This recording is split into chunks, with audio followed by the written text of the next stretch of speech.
Brazil നന്നായിട്ട് ജയിച്ചു അല്ലേ? നല്ല ഡോമിനൻസ് ഉണ്ടായിരുന്നു ആ കളിയിൽ. അവരെ കുറെ സ്കോട്ട്ലൻഡ് സഹായിക്കുകയും ചെയ്തു. ആദ്യത്തെ ഗോൾ ഒരു ഗിഫ്റ്റ് ആയിരുന്നു. രണ്ടാമതും ഒരിത്, പക്ഷെ അത് വാർ ഇന്റർവ്യൂൻ ചെയ്തിട്ട് ഗോൾ അല്ല എന്ന് പറഞ്ഞു. ശരിക്കും 20 മിനിറ്റിൽ തന്നെ കളി കഴിയേണ്ടതായിരുന്നു. അങ്ങനത്തെ അത്രയും മോശമായിട്ട് സ്കോട്ട്ലൻഡ് തുടങ്ങിയത്. ഞാൻ ഇന്നലെ സൂചിപ്പിച്ച പോലെ അവർക്ക് ബ്രസീലിനെതിരെ തീരെ കോൺഫിഡൻസ് ഇല്ലാത്തൊരു ടീമാണ്. അപ്പൊ അത് കാരണം അവരുടെ മികച്ച കളിക്കാരും വളരെ അപൂർവമായിട്ട്, മെക്ടോമിനയ്ക്ക് 2-2.5 ചാൻസ് ഉണ്ടായിരുന്നു. ബാക്കി ആരും ശരിക്കും ഒന്നും പ്രതീക്ഷിച്ച പോലെ ഒന്നും കളിക്കാൻ പറ്റിയിട്ടില്ല. ഈ ബ്രസീലിനെതിരെ കളി തുടങ്ങുന്ന സമയത്ത് കാണികൾക്കും കളിക്കാർക്കും ഒക്കെ കോൺഫിഡൻസ് ഇല്ലാണ്ടായി പോകുന്ന സിറ്റുവേഷൻ ഉണ്ടോ? പ്രത്യേകിച്ചും എല്ലാവരും ബ്രസീൽ തന്നെ ജയിക്കുന്ന വിചാരിക്കുന്ന ഒരു സിറ്റുവേഷൻ. ചെറിയ ടീമുകൾക്ക് പ്രത്യേകിച്ചും, ചെറിയ ടീമുകൾ എന്ന് പറഞ്ഞാൽ അധികം ലോകകപ്പിലൊന്നും കളിക്കാത്ത, ഇപ്പൊ സ്കോട്ട്ലൻഡ് 28 കൊല്ലത്തിന് ശേഷമാണ് കളിക്കണം. അവർക്ക് മുമ്പത്തെ അനുഭവം ഉണ്ട്. ഞാൻ ആദ്യം കണ്ട ലോകകപ്പിൽ ഏറ്റവും മികച്ച സ്കോട്ട്ലൻഡ് ടീമായിരുന്നു. കെനി ഡഗ്ലിഷും ഗ്രേം സൂണസും ഒക്കെ ലിവർപൂളിന്റെ കൂടെ ചാമ്പ്യൻസ്, യൂറോപ്യൻ കപ്പൊക്കെ നേടിയ കളിക്കാര്. ഡിഫൻസിൽ വില്ലി മില്ലർ, അലക്സ് ഫെർഗസന്റെ ആദ്യത്തെ വലങ്കൈയായിരുന്നു ഡിഫൻഡർ. അത്രയും മികച്ച ടീമായിരുന്നു. അവരെ 4-1 നശിപ്പിച്ചതാണ് ബ്രസീൽ. അസീക്കോന്റെ ഫ്രീ കിക്കും ഇതൊക്കെ, എഡേറിന്റെ ചിപ്പ് ഗോൾ. അപ്പൊ അങ്ങനത്തെ ആ ഒരു ഓർമ്മയാണ് പല സ്കോട്ടിഷ് കാണികൾക്കും ഉള്ളത്. ഞങ്ങളുടെ ഏറ്റവും മികച്ച ടീമിന് ഇങ്ങനെ ചെയ്തു. അപ്പൊ പിന്നെ അത് കഴിഞ്ഞിട്ടും തോറ്റിട്ടുണ്ട് ബ്രസീലിനോട്. അപ്പൊ അങ്ങനത്തെ ചില ടീമുകൾക്ക് ഫീൽഡിൽ ഇറങ്ങുമ്പോ തന്നെ ഒരു മെന്റൽ ബ്ലോക്ക് പോലെ തീർച്ചയായിട്ടും ഉണ്ട്. ഈ കാനഡയുടെ കളി ഉണ്ടല്ലോ, പിന്നെ അത്ര പ്രതീക്ഷിച്ചിട്ടുണ്ട്? അത്രയ്ക്കും മോശമായി പോകുന്നു? മോശമായി പോയി എന്ന് ഞാൻ പറയില്ല. എന്താ വെച്ചാൽ കാനഡ പക്ഷെ കളിക്കാൻ തുടങ്ങിയത് മറ്റൊരു 2 ഗോൾ അടിച്ചതിന് ശേഷമാണ്. അവര് വളരെ എന്താ പറയാ, ഒരു ആദ്യത്തെ പകുതിയിലൊക്കെ ഒരു 3 ഹാഫ് ചാൻസ് ഉണ്ടായിരുന്നു. വേറെ ഒരു ആദ്യത്തെ 2 കളിയിൽ കണ്ട ഒരു കൺവിക്ഷൻ ഉണ്ടായിരുന്നില്ല കളിയിൽ. പിന്നെ സ്വിറ്റ്സർലൻഡ് ആണെങ്കിൽ നമ്മൾ നേരത്തെ പറഞ്ഞിട്ടുണ്ട്, വളരെ ക്ലിനിക്കൽ ആയിട്ടുള്ള ഒരു ടീം. അധികം ചാൻസസ് ഒന്നും ക്രിയേറ്റ് ചെയ്യില്ല, പക്ഷെ കിട്ടുന്ന ചാൻസ് കൺവേർട്ട് ചെയ്യവര്. പിന്നെ മൻസാമ്പി ഈ ലോകകപ്പിൽ തന്നെ ഏറ്റവും ശ്രദ്ധയിൽ വന്നിട്ടുള്ള ഒരു ചെറുപ്പക്കാരനൊരു കളിക്കാരനാണ്. ഒരു ഗോള് സെറ്റപ്പ് ചെയ്ത് ഒന്ന് സ്കോർ ചെയ്തു. അപ്പൊ അത് അവരുടെ ഭാഗത്തുനിന്ന് സ്വിറ്റ്സർലൻഡ് ഇപ്പോ ആരും അധികം ശ്രദ്ധിക്കാതെ വളരെ ഈസി ആയിട്ട് 2ാം റൗണ്ടിൽ എത്തിയിട്ടുള്ള ഒരു ടീമാണ്. അവരെ ശരിക്കും പേടിക്കണം. കാനഡയ്ക്ക് ഇനി വരാൻ പോണ പ്രശ്നം അവർക്ക് ഹോം സപ്പോർട്ട് ഇല്ല. ടോപ്പ് ആവാത്തത് കാരണം ഇനി സ്വിറ്റ്സർലൻഡ് ആണ് കാനഡയിൽ കളിക്കുക. ഇവര് ലോസ് ആഞ്ചലസിൽ പോയി കളിക്കണം. ഈ മൊറോക്കോയുടെ കളി ഉണ്ടല്ലോ, മൊറോക്കോയെ കുറിച്ച് ദിലീപിന് ഭയങ്കര കോൺഫിഡൻസ് ഉള്ള ഒരു ടീമാണ് മൊറോക്കോ. കാരണം ഏത് അറ്റത്തേക്ക് പോകും എന്നൊക്കെ വിചാരിക്കുന്നത്. കാരണം നമ്മൾ ഇവിടെയുള്ള ഒരു സാധാരണ റൈറ്റിങ്ങിലൊന്നും വരുന്നില്ലെങ്കിൽ ദിലീപിന് ഭയങ്കര കോൺഫിഡൻസ് ഉണ്ട്. എന്താ ഇന്നലത്തെ കളിയൊക്കെ വെച്ചിട്ട്? ഇന്നലത്തെ കളി അവർ ആദ്യമൊക്കെ കുറച്ചൊരു ഓവർ കോൺഫിഡൻസ് ആണോ എന്നറിയില്ല, കുറച്ച് ലൈറ്റായിട്ട് എടുത്തിട്ട് അതിന് പണി കിട്ടും ചെയ്തു. 2 ഗോള് ഹൈറ്റി നല്ല 2 ഗോളായിരുന്നു. പ്രത്യേകിച്ച് രണ്ടാമത്തെ ഒരു റോക്കറ്റ് പോലത്തെ ഒരു ഷോട്ട്. പക്ഷെ കളി ഡോമിനേറ്റ് ചെയ്തത് മുഴുവൻ മൊറോക്കോ ആണ്. പിന്നെ ഇന്നലെ അവർ ചാൻസസ് എടുക്കുകയും ചെയ്തു. അതായിരുന്നു ഒരു വലിയ വ്യത്യാസം. ഞാൻ ഇന്നലെ പറഞ്ഞിട്ടുണ്ടായിരുന്നു, ഒരു ഗോൾ അടിക്കാൻ ചിലപ്പോൾ ബുദ്ധിമുട്ടുള്ള ഒരു ടീമാണ്. പക്ഷെ ഇന്നലെ ക്രിയേറ്റ് ചെയ്ത പകുതി ചാൻസസ് അവർ ഫിനിഷ് ചെയ്തു. ഇതായിരുന്നു ഇന്നലത്തെ 2 കളികൾ വലിയ വ്യത്യാസം. സൗത്ത് കൊറിയയ്ക്കും ഇതേപോലെ 69% പൊസിഷൻ ഉണ്ടായിരുന്നു. പക്ഷെ അവരത് വെച്ചൊന്നും ചെയ്തില്ല. അത് ഈ പൊസിഷൻ മാത്രം പറയുന്നതിൽ ഒരു അർത്ഥമില്ല. ഈ പിന്നെ ഇന്നലെ ഇപ്പം ശരിക്കും 6 കളികളുണ്ടല്ലോ, അത് ടോട്ടലി നമ്മൾ നോക്കുമ്പം പിന്നെ ദിലീപ് പ്രതീക്ഷ പോലെ തന്നെയാണോ അങ്ങോട്ട് മുന്നോട്ട് പോകുന്നത്? മറ്റേ മെക്സിക്കോ, ചെക്ക് റിപ്പബ്ലിക് വളരെ പ്രെഡിക്റ്റബിൾ ആയിട്ടുള്ള. ചെക്ക് റിപ്പബ്ലിക്കിനെ പറ്റി ഞാൻ ആദ്യം പറഞ്ഞിട്ടുണ്ടായിരുന്നു, അവരുടെ കുറെ കാലത്തിന് ശേഷം അവരുടെ ഏറ്റവും മോശം ടീം. വളരെ കുറെ ഭാഗ്യമുള്ളത് കാരണമാണ് ഇവിടെ തന്നെ എത്തിയത്, റിപ്പബ്ലിക് ഓഫ് അയർലൻഡിനെയൊക്കെ തോൽപ്പിച്ചിട്ട്. ബാക്കിയുള്ള കളികളിൽ ഇപ്പോ മറ്റേ ബ്രസീലിന്റെ ഒന്നും ഒരു ഷോക്കല്ല, മൊറോക്കോന്റെ അപ്രതീക്ഷിതമായ ഒരു ഇതല്ല. സൗത്ത് ആഫ്രിക്കയുടെ എന്നെ കുറച്ച് ഞെട്ടിച്ചു. പക്ഷെ അവര് ഈ ലോകകപ്പ് ഇങ്ങനെ മുന്നോട്ട് പോകുന്തോറും അവരുടെ കളി ഇമ്പ്രൂവ് ചെയ്തിട്ടുണ്ട്. ആദ്യത്തെ കളി വളരെ മോശമായിരുന്നു. രണ്ടാമത്തെ കളി 2ാം പകുതി നന്നായി കളിച്ചിട്ട് സമനില കിട്ടി. ഇന്നലെ ശരിക്കും കൊറിയയുടെ അടുത്തായിരുന്നു പൊസിഷൻ ഉണ്ടെങ്കിലും നല്ല ചാൻസസ് അധികം സൃഷ്ടിച്ചത് സൗത്ത് ആഫ്രിക്ക തന്നെ. അത് അർഹിച്ചൊരു ജയനും നല്ലൊരു ഗോളും അടിച്ചു. ഞാൻ ചോദിക്കുന്നത്, പിന്നെ നമ്മളിപ്പം ബ്രസീലിനെ പറ്റി പറയുകയാണെങ്കിൽ ബ്രസീൽ തന്നെയാണല്ലോ എല്ലാവരും സംസാരിക്കുന്നത്. ബ്രസീലിന്റെ ഇനി അങ്ങോട്ടുള്ള ഒരു സാധ്യതകൾ വെച്ചിട്ട് എങ്ങനെയായിരിക്കും? അങ്ങോട്ടുള്ള സാധ്യത നല്ല ടഫാണ്. എന്താ വെച്ചാൽ ഇന്ന് രാത്രി നെതർലൻഡ്സ് ജപ്പാൻ ഗ്രൂപ്പ് ആര് ടോപ്പ് ചെയ്യുന്നതനുസരിച്ചിട്ട് അതിലത്തെ രണ്ടാമത്തെ ടീമിനെ കളിക്കുന്നത്. അപ്പോൾ അതിപ്പോ നെതർലൻഡ്സ് ആയാലും ജപ്പാൻ ആയാലും സ്വീഡൻ ആയാലും മിക്കവാറും നെതർലൻഡ്സോ ജപ്പാനോ ആയിരിക്കും. അത് ഏത് ടീമാണെങ്കിലും നല്ല ടഫാണ് ബ്രസീലിന്. എന്താ വെച്ചാൽ അത് അങ്ങനത്തെ രണ്ട് ടീംസാണ് സാധാരണ ബ്രസീലിനെ ബുദ്ധിമുട്ടിച്ചിട്ടുള്ളത്. വളരെ ഫാസ്റ്റും ഡയറക്റ്റും ആയിട്ട് കളിക്കുന്ന ടീംസ്. നെയ്മാറിന്റെ ഒരു സാധ്യതകൾ നമ്മൾ ഇന്നലെ സംസാരിച്ചിരുന്നു. നെയ്മാർ ഇന്ന് ബെഞ്ചിലായിരിക്കുമോ എന്നൊക്കെ പറഞ്ഞു. നെയ്മാർ ഇറങ്ങി ഇതൊക്കെയാണ്. നെയ്മാർ നമ്മളിപ്പോ ഈ പിന്നെ റൊണാൾഡോനെ കുറിച്ചോ മെസ്സിനെ കുറിച്ചോ ഇതിലെ ഏറ്റവും വലിയ താരങ്ങളെ കുറിച്ച് പറയുന്ന പോലെ സംസാരിക്കേണ്ട ഒരു അവസ്ഥ ഉണ്ടോ? ഉണ്ട് തോന്നുന്നില്ല. എന്ന് വെച്ചാൽ സാഹചര്യം വളരെ വ്യത്യാസമാണ്. ഇപ്പൊ മെസ്സിയും റൊണാൾഡോ ഇപ്പോഴും ആക്റ്റീവായിട്ട് കളിക്കണ കളിക്കാരാണ്. കുറെ അവരുടെ ടീംസിന് വേണ്ടി കുറെ കളി കളിച്ചിട്ടുള്ള കളിക്കാർ. ഇപ്പൊ നെയ്മാർ ആണെങ്കിൽ ഒരു കഴിഞ്ഞൊരു 3.5 കൊല്ലമായിട്ട് ഒരു പാർട്ട് ടൈം പ്ലെയർ പോലെ പരിക്കുകൾ കാരണം. പിന്നെ ബ്രസീലിന്റെ ഇപ്പൊ ഈ കഴിഞ്ഞ 2 കളിയിലൊരു അവരൊരു സെറ്റിൽഡ് സ്റ്റാർട്ടിങ് ലെവലിലേക്ക് എത്തിക്കൊണ്ടിരിക്കുകയാണ്. ഇന്നലെ റയാൻ വന്നത് ഒരു നല്ലൊരു മാറ്റമായിരുന്നു. ഒരു ഫ്രണ്ട് ലൈനിന് കുറേ കൂടി ഒരു എനർജി കൊടുത്തിട്ടുണ്ട്. ആ ഒരു ടെംപ്ലേറ്റ് എനിക്ക് മാറ്റും തോന്നുന്നില്ല. പ്രത്യേകിച്ച് ഒരു ടഫ് ടീമാണെങ്കിൽ ഇപ്പോൾ നെതർലൻഡ്സോ ജപ്പാനോ ആണെങ്കിൽ നമുക്ക് ഇമോഷണലായിട്ട് ആലോചിച്ചിട്ട് നെയ്മാറിനെ കളിപ്പിക്കണം എന്ന് പറയാൻ പറ്റില്ല.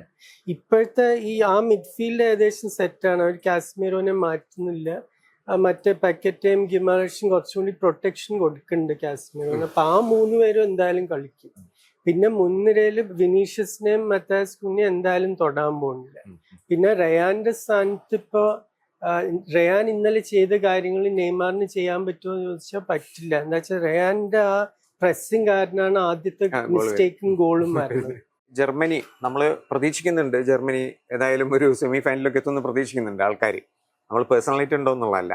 ദിലീപിന്റെ ഒരു ഇപ്പോഴത്തെ ഒരു ഇത് വെച്ചിട്ട് എങ്ങനെയാ ദിലീപ് കാണുന്നതിന്?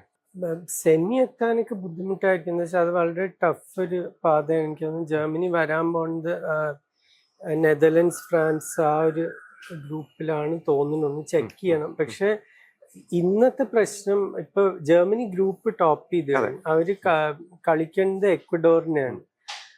എക്വഡോറിനാണെങ്കിൽ ഈ കളി ജയിച്ചേ പറ്റുള്ളൂ. ഒരു ഡ്രോ കിട്ടിയോണ്ട് അവര് 3-ാം സ്ഥാനത്തെ ഒരു ടീമായിട്ട് കയറാൻ പോകുന്നുണ്ട്. ഇപ്പൊ 1 പോയിന്റേ ഉള്ളൂ. അപ്പൊ അവർക്ക് എന്ത് ചെയ്താലും ജയിക്കണം. ജർമ്മനിക്കാണെങ്കിൽ ഇതിൽ ഒരു ഇൻട്രസ്റ്റും ഇല്ലാത്തൊരു കളിയാണ്. എന്ന് വെച്ചാൽ അവര് ടോപ്പാണെന്ന് ഉറപ്പാണ്.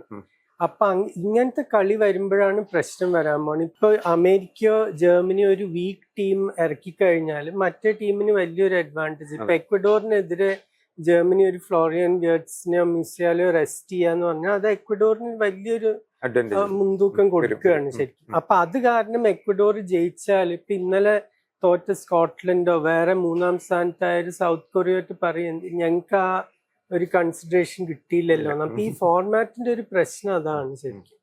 അല്ല, ഇതിൽ ഞാൻ ചോദിക്കുന്നത് ഇപ്പം എക്വഡോറിനെ പറ്റി പറയുന്നുണ്ടല്ലോ. എക്വഡോറിനെ പറ്റി ഇപ്പം പിന്നെ ദിലീപ് പറഞ്ഞൊക്കെ ഇതുവരെ പറഞ്ഞ കാര്യങ്ങളൊക്കെ ശരിയാണ്. കാരണം ഭയങ്കര പ്രസ്സിംഗ് ആണ്, കളി സ്പോയിൽ ചെയ്യാനൊക്കെ വലിയ കഴിവുള്ള ടീമാണ്. അപ്പം ജർമ്മനിയുടെ സാധ്യതകൾ സ്പോയിൽ ചെയ്യുന്ന ഒരു സിറ്റുവേഷൻ ഒക്കെ ജർമ്മനിക്ക് ഇത് പറ്റിയ കളിയാണ്. എന്താ വെച്ചാൽ അവർക്ക് എക്വഡോറിന് മുന്നേറുന്ന 100%. അവർക്ക് വേറെ ഒരു ഓപ്ഷനും ഇല്ല. അവർക്ക് മുന്നേറാതെ ഒരു രക്ഷയില്ല.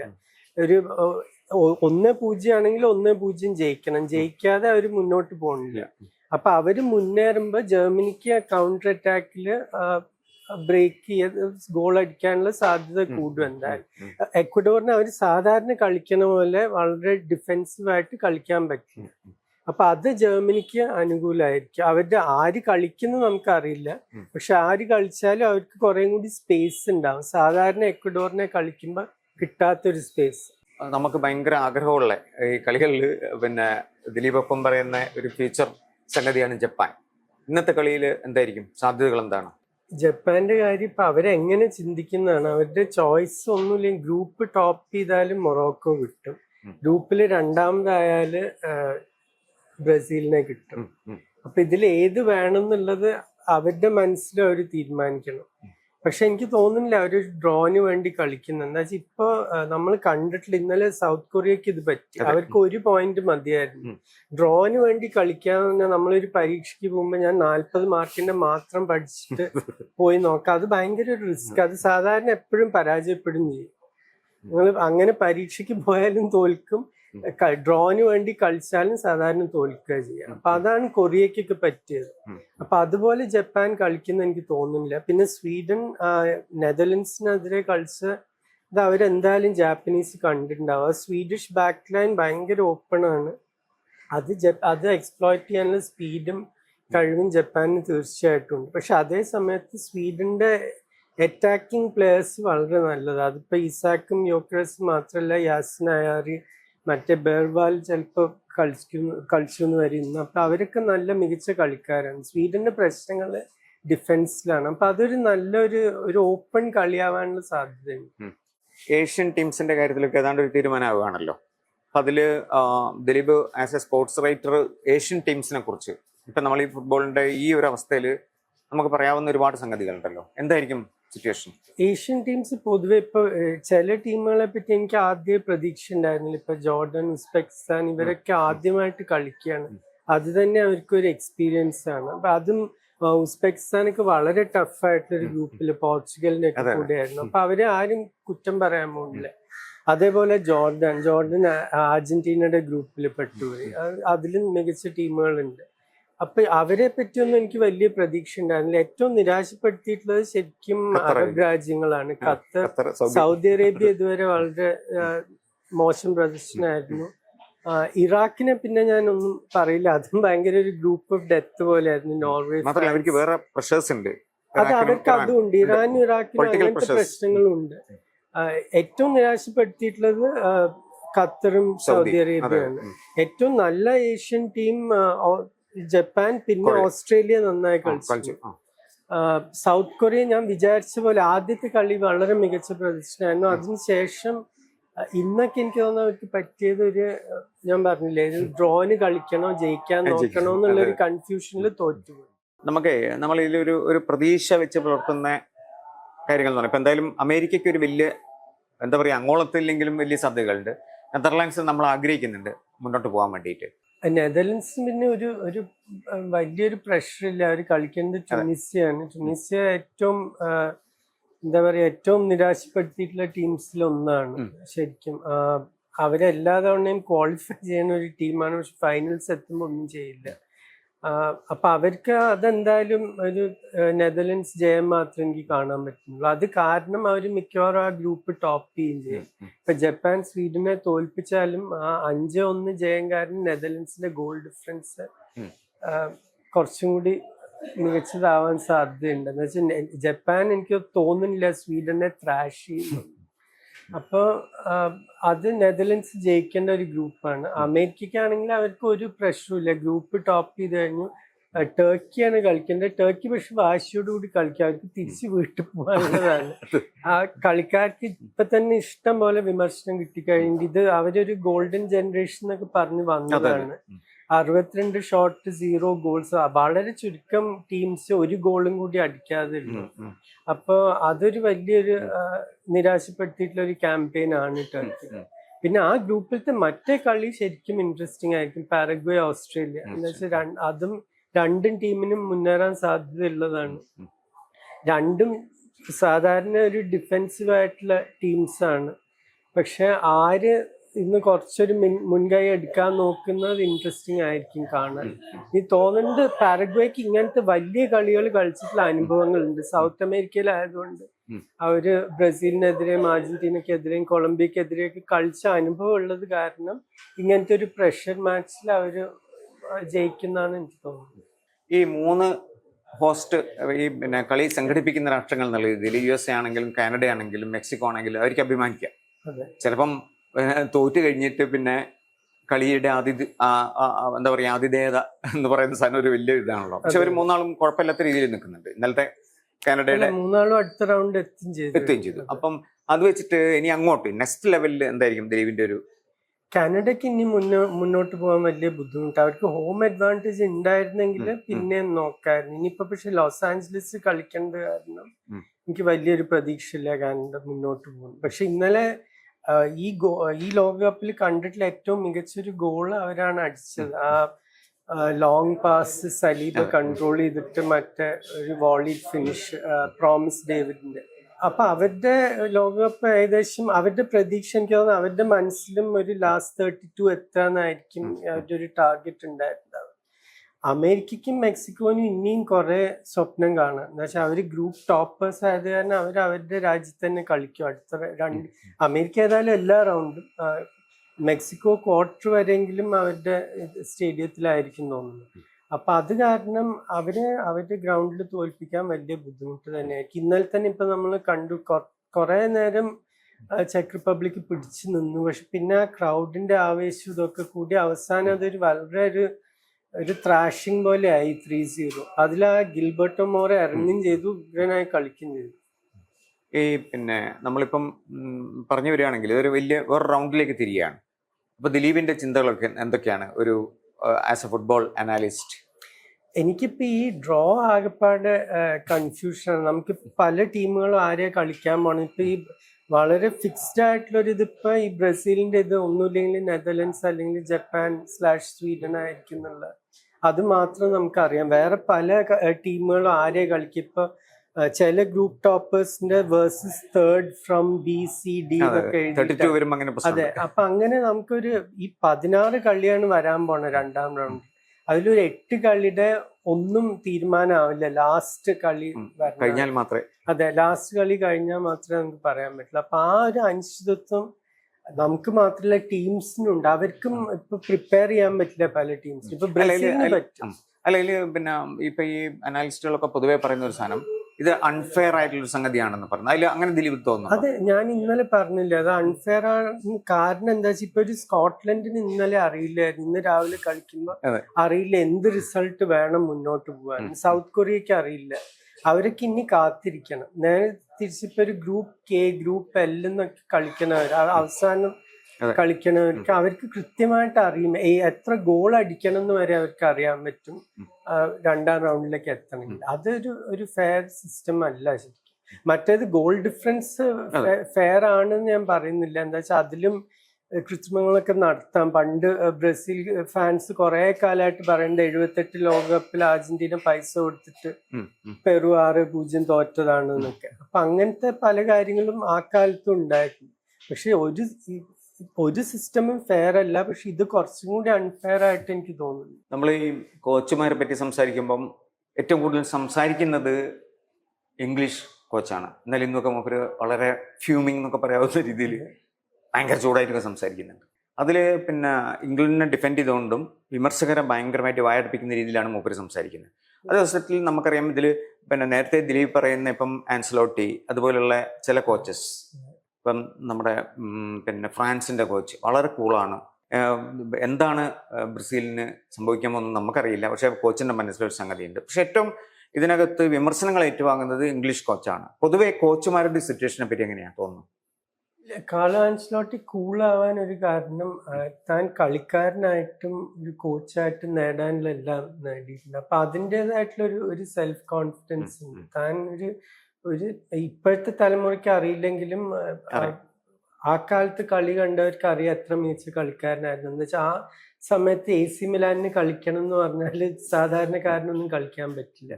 അതേപോലെ അതിന് മുമ്പ് ഒരു യൂറോപ്യൻ ഫൈനലിൽ എത്തിയ AS റോമയുടെ ഫൈനൽ കളിച്ചില്ലെങ്കിലും ആ സ്ക്വാഡിലുണ്ടായിരുന്നു. അപ്പൊ അങ്ങനത്തെ ഒരു കളിക്കാരനായിരുന്നു അദ്ദേഹമാണ്. അതും ഇപ്പൊ ഏകദേശം 30 കൊല്ലമായി കോച്ച് ചെയ്യാൻ തുടങ്ങിയിട്ട്. അതിൽ അങ്ങനെ വളരെ കുറച്ച് ആൾക്കാരെ ഈ ലോകകപ്പിലുള്ളൂ. ഇപ്പൊ ഇന്നലെ സൗത്ത് ആഫ്രിക്കയുടെ ഹ്യൂഗോ ബ്രൂസ് 86 ലോകകപ്പ്, അതും മെക്സിക്കോ തന്നെയായിരുന്നു. അതില് അവര് സ്പെയിനിനെ ഒരു പെനൽറ്റി ഷൂട്ടൗട്ടിൽ തോൽപ്പിച്ചിട്ടാണ് സെമി എത്തുന്നത്, ബെൽജിയം. ആ ഷൂട്ടൗട്ടിൽ ഗോൾ അടിച്ച ഒരു മനുഷ്യനാണ് ഹ്യൂഗോ ബ്രൂസ്. അപ്പൊ അതിനുശേഷം ഒരു 35 കൊല്ലമായി കോച്ച് ചെയ്യുന്നു. അങ്ങനെ വളരെ കുറച്ച് ആൾക്കാരേ ഉള്ളൂ. കാർലോസ് കിറോഷ്, ഹ്യൂഗോ ബ്രൂസ്, ഇപ്പൊ ആൻസലോട്ടി, അങ്ങനത്തെ കുറച്ച് പേര്. സ്കലോണി ഒക്കെ വരുന്ന സമയത്തെ രണ്ട് എക്സ്ട്രീമിലാണെങ്കിലും എന്താ സിറ്റുവേഷൻ? ഇപ്പം അർജന്റീനയുടെയും ഉറുഗ്വേയുടെയും ഒക്കെ കോച്ചിന്റെ മനസ്സിൽ എന്തായിരിക്കും? ബിയൽസയുടെ എല്ലാ കാലത്തെയും പ്രശ്നം ഇപ്പൊ ഹോസെ മൊറീനോനെ പറ്റി പലപ്പോഴും പറഞ്ഞിട്ടുണ്ട്. 3 കൊല്ലം കഴിഞ്ഞ പ്രോജക്റ്റ് തീർന്നു. ഒന്നുമില്ലെങ്കിൽ മാനേജ്മെന്റ് ആയിട്ട് തെറ്റും അല്ലെങ്കിൽ കളിക്കാരായിട്ട് തെറ്റും. ബിയൽസയുടെ ഭയങ്കര ഇന്റൻസ് ഒരു ഇതായത് കാരണം കളിക്കാർക്ക് അത് കുറച്ച് കഴിഞ്ഞ് താങ്ങാൻ പറ്റില്ല. ഒന്നുമില്ലെങ്കിൽ അവര് കളിക്കാർ ഫിസിക്കലായിട്ട് ബ്രേക്ക് ഡൗൺ അല്ലെങ്കിൽ മെന്റലായിട്ട്. അപ്പൊ ഈ ഉറുഗ്വേയുടെ ഭാഗത്ത് ഇപ്പൊ നമ്മൾ അതാണ് കാണുന്നത്. പല കളിക്കാർക്കും ഇപ്പൊ ആ ഒരു സിസ്റ്റം താങ്ങാൻ വയ്യാത്തൊരു സ്ഥിതിയായിരുന്നു. സ്കെലോണി പക്ഷെ മാനേജ്മെന്റിന്റെ കാര്യത്തിൽ ഞാൻ ഇന്നലെ പറഞ്ഞു, ആ ഒരു ഈഗോ ഇല്ലാത്തൊരു ടീം സൃഷ്ടിക്കുക എന്ന് പറഞ്ഞാൽ ഭയങ്കര ബുദ്ധിമുട്ടാണ്, പ്രത്യേകിച്ച് അർജന്റീന പോലത്തെ ഒരു രാജ്യത്ത്. വളരെ കൂളാണ്. അതെ, കളിക്കാരൊക്കെ സൂപ്പർ സ്റ്റാർസ് ആണ്. ഇപ്പൊ വേറൊരു സാധാരണ ഒരു രാജ്യമല്ല അർജന്റീന എന്ന് പറഞ്ഞാൽ, ഫുട്ബോളിങ് റോയൽറ്റിയാണ്. അപ്പൊ അതിന് കളിക്കുന്ന ഒരു നാഷണൽ ടീം പ്ലെയർ എന്ന് പറഞ്ഞാൽ അവർക്ക് അതിൻ്റെതായിട്ടുള്ള ഒരു ഇമേജും ഉണ്ട്. അപ്പൊ അങ്ങനത്തെ ഒരു കൂട്ടം കളിക്കാരെ ഒരുമിച്ച് പിടിച്ചു വെക്കുക, അതിലൊരു ഈഗോ ക്ലാഷ് ഒന്നും ഇല്ലാതെ കളിക്കുക, അതൊരു ഭയങ്കര ഒരു നേട്ടമാണ് ശരി.